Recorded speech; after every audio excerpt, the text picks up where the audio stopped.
Hello everyone, welcome back to Spararia YouTube channel.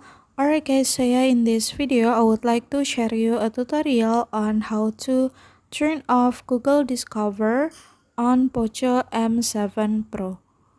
Alright guys, so yeah, for those of you who don't know that Google Discover is a personalized content feed within the Google app and on Android home screen.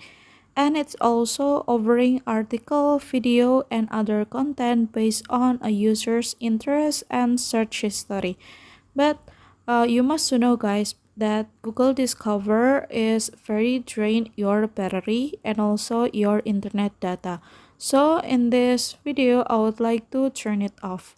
And how to do that is very easy. So yeah, firstly, I will give you the example of Google Discover is on the left side on your home screen like this. And then to turn it off, now go to settings menu. And then now you can scroll down and go to home screen menu. Alright, after that, now you can go to -1 screen. And then now you can turn it off by clicking the none. And so yeah, the Google Discover is already off. Alright guys, so yeah, here's the tutorial, and then thank you so much for watching.